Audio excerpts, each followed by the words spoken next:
मेरे आध्यात्मिक जीवन का प्रारंभ 12 फरवरी 1988 समर सद्गुरुदेव श्री रामलाल जी सियाग। शब्दों के एक पुंज में ऐसी विचित्र सामर्थ्य और शक्ति होती है, उसकी मुझे कल्पना भी नहीं थी। अतः जिज्ञासावश मैंने फिर आराधना करने की सोची।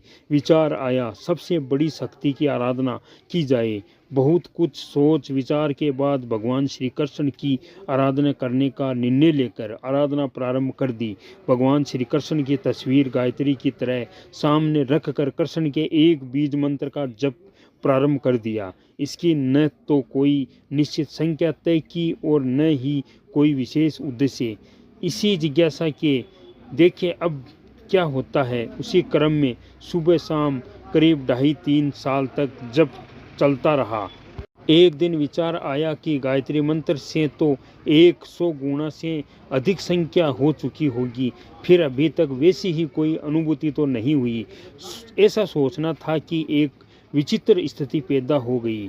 हर समय एक परछाई तिरछी नज़र से दिखाई देने लगी। जब सीधा देखता तो कुछ नहीं दिखता। सोचा आंखों की कोई बीमारी हो गई है। डॉक्टरों के पास गया, परंतु ऐसी कोई बीमारी नहीं निकली। वह कर्म और जब चलता रहा। एक दिन विचार आया कि मैं अपने इस विद्या का कोई ज्ञान तो है नहीं, कहीं व्यर्थ कष्टों में न फंस जाए। यह सोचकर मंत्र जप बंद कर दिया, परंतु परछाई दिखनी बंद नहीं हुई। सोचा इससे कुछ नुकसान तो नहीं हो रहा है, दिखती है तो दिखने दो। इस प्रकार जप बंद किए कुछ ही समय बीता होगा। एक रात्रि को मैं अपने गांव में सो रहा था कि प्रांत करीब 5 बजे एक आवाज़ सुनाई दी और उसने स्पष्ट कहा कि बेटा अब केवल कृष्ण का जप कर। यह आवाज़ स्पष्ट 2 बार सुनाई दी। अचानक मेरी आंख खुल गई, पर किसने आवाज़ दी कुछ समझ नहीं सका, परंतु फिर भी मैंने जप बंद रखा। वर्षों की आदत थी, बिना जप के कुछ अटपटा सा लग रहा था। एक दिन विचार आया, बेटा शब्द से संबोधित करके आवाज़ दी है, अतः जो भी भला बुरा होगा उसकी जिम्मेदारी आवाज़ देने वाले की ही होगी। मैं इसके दोष का भागी क्यों बनूंगा। इसी विचार के साथ सभी परवण हटाकर केवल कृष्ण का जप प्रारंभ कर दिया। छोटा सा शब्द और फिर गति पकड़ने पर पहले वाले से 10 गुना से भी तेज गति से चलने लगा। करीब साल भर हुआ होगा कि एक बहुत ही विचित्र घटना घट गई। एक दिन प्रांत करीब 4 बजे के आसपास अर्ध जागृत अवस्था में क्या देखता हूँ कि मेरे एक कमरे में बैठा हूँ। एक वैसा ही दूसरा कमरा है। उसके और मेरे कमरे के बीच में एक दरवाज़ा है, जिसमें बहुत ही खूबसूरत गुलाबी मखमल का पर्दा ठीक नीचे तक लटक रहा है। जो ही मैंने उस पर्दे की तरफ देखा तो वह मुझे ऐसे हिलते हुए दिखाई दिया मानो हवा के झोंके से हिला हो। इतने में दूसरे कमरे में से आवाज़ आई कि देख इसे हिला मत, ये अलग हो जाएगा।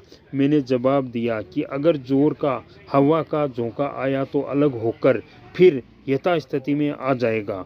उधर से आवाज़ आई, इसके हटने का अर्थ समझते हो क्या। मैंने जवाब दिया कि मैंने अभी जो अर्थ बताया क्या उससे भी भिन्न कोई अर्थ होता है। उधर से आवाज़ आई, हाँ इसके हटने का क्या अर्थ होता है देख।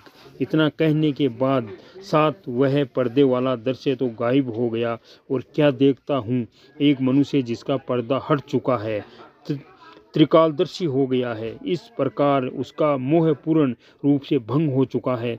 उसका अपने पराये का भेद पूर्ण रूप से खत्म हो चुका है। संसार के सभी प्राणियों को वह एक ही नज़र से देखता है। न उसका किसी से मोह है और न ही देश। इसके तत्काल बाद ही फिर वही गुलाबी पर्दा दिखने लगता है और फिर उधर से आवाज़ आती है कि देखा ये होता है इस पर्दे के हटने का अर्थ। मैंने कहा ये तो बहुत ही अच्छी बात है, इसके लिए तो ये सब कर रहा हूँ। उधर से आवाज़ आती है कि यह सब तो ठीक है, परंतु ये योग भ्रष्ट शब्द होता है। वह क्या होता है क्या उसके बारे में जानते हो? मैंने कहा, आराधना के दौरान कोई बुरा काम हो जाता है, उससे आराधना का पतन हो जाता है। दूसरी तरफ से आवाज़ आती है, होता तो कुछ ऐसा ही है, परंतु इसकी सही परिभाषा यह नहीं है। तुम्हारे छोटे छोटे बच्चे हैं, पत्नी है, माँ है, वे सभी पूर्ण रूप से तुम पर आश्रित है। यह ठीक है कि अगर तुमने इस पर्दे को हटा दिया है तो तुम्हारी स्थिति तो ठीक वैसे ही हो जाएगी जैसे अभी तुमने देखी है, परंतु इन प्राणियों को इसका ज्ञान थोड़े ही है।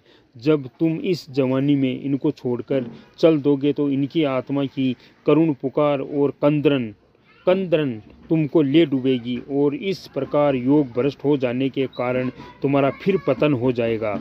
अब आगे जैसा तुम ठीक समझो वैसा करो।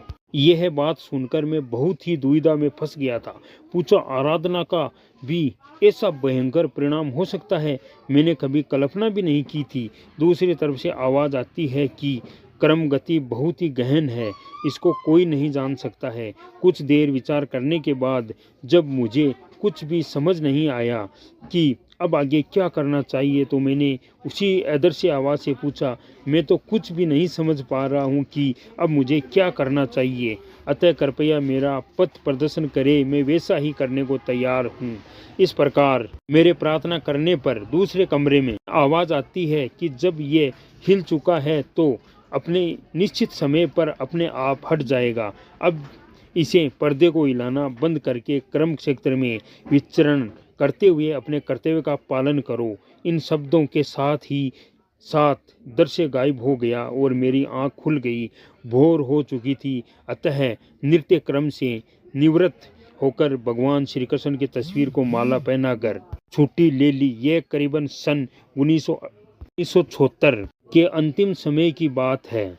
इसके बाद 1983 तक मजदूर संगठनों और राजस्थान किसान यूनियन के विभिन्न पदों पर सक्रिय होकर कार्य करता रहा, परंतु जिस प्रकार से पूर्ण आस्था आध्यात्मिक जगत के चमत्कारों से हो चुकी थी, ध्यान उस पर निरंतर ही लगा रहता था। भौतिक जगत के अधिकतर काम आध्यात्मिक शक्तियों के पथ प्रदर्शन से करने का एक प्रकार से आदि अभ्यस्त हो गया था। यही कारण रहा ही कि बहुत कम असफलता मिली।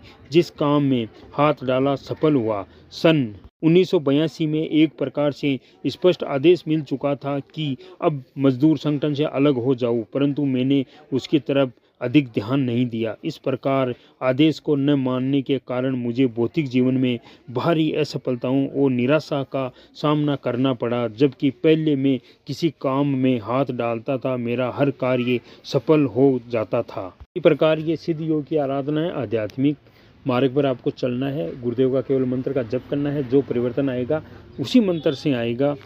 केवल आपको सदगुरुदेव के श्रीमुख से मंत्र सुनना है। 1 रुपया किसी को देना नहीं है, न आपको कोई फीस लग रही है, न आपके कोई खर्चा लग रहा है। गुरुदेव की तस्वीर देखकर आप ध्यान कर सकते हो, मंत्र का जप कर सकते हो और अपने जीवन को बदल सकते हो। और मंत्र का जप करने से आपको ऑटोमेटिक परिवर्तन आ जाएगा, आपके अपने अंदर इसी जीवन में आ जाएगा। आप एक बार प्रत्येक रूप से 10 या 15 दिन के लिए ये काम करके देखो, मंत्र का जप करके देखो, के अंदर परिवर्तन आ जाएगा। जय गुरुदेव, जय दादा गुरुदेव।